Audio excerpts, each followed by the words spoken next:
దాయాది దేశం పాకిస్తాన్ ప్రధాని నరేంద్ర మోదీని ఇస్లామాబాద్కు ఆహ్వానించింది. ఈ ఏడాది అక్టోబర్లో ఇస్లామాబాద్ వేదికగా నిర్వహించనున్న council of heads of government CHG సమావేశానికి మోదీతో సహా షాంఘై సహకార సంస్థకు చెందిన ఇతర నేతలను ఆహ్వానించింది. అయితే ఈ సదస్సు గత ఏడాది ఉజ్బెకిస్తాన్లోని సమర్కండ్ నగరంలో నిర్వహించగా ప్రధాని నరేంద్ర మోదీ, చైనా అధ్యక్షుడు జిన్పింగ్, రష్యా అధ్యక్షుడు పుతిన్ సహా అగ్రనేతలంతా హాజరయ్యారు. కాగా పాక్తో సమస్యాత్మక సంబంధాల నేపథ్యంలో అక్కడికి వెళ్లడానికి మోదీ సిద్ధంగా లేరని సంబంధిత వర్గాల సమాచారం. గతంలో మాదిరిగానే భారత్ విదేశాంగ మంత్రి జైశంకర్ను అక్కడకు పంపే అవకాశం ఉన్నట్లు తెలుస్తోంది.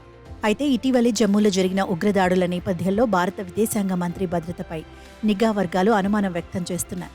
గతేడాది బిష్కెక్లో జరిగిన సిహెచ్జి సమావేశంలో విదేశాంగ శాఖ మంత్రి జైశంకర్ పాల్గొన్నారు. ఇక పాకిస్తాన్లో చివరిసారిగా 2015లో అప్పటి భారత విదేశాంగ మంత్రి సుష్మా స్వరాజ్ పర్యటించారు.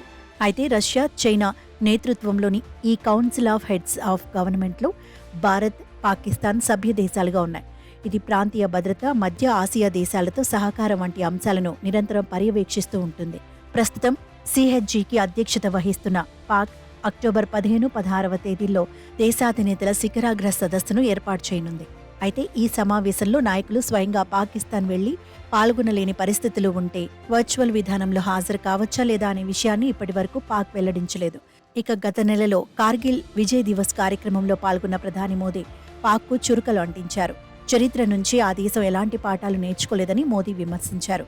పరోక్ష యుద్ధంతో పాక్ ఇంకా కవ్వింపు చర్యలకు పాల్పడుతూనే ఉందని ప్రధాని మోదీ అన్నారు. ఉగ్రమూకల దన్నుతో పన్నుతున్న ఎలాంటి కుట్రలైనా ఇక సాగవని, ముష్కరులను మన సైనిక దళాలు నలిపేస్తాయని హెచ్చరించారు.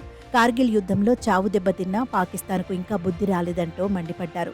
ఉగ్రవాదాన్ని కూకటి వెళతో పెకిలించేస్తామని మోదీ తేల్చి చెప్పారు.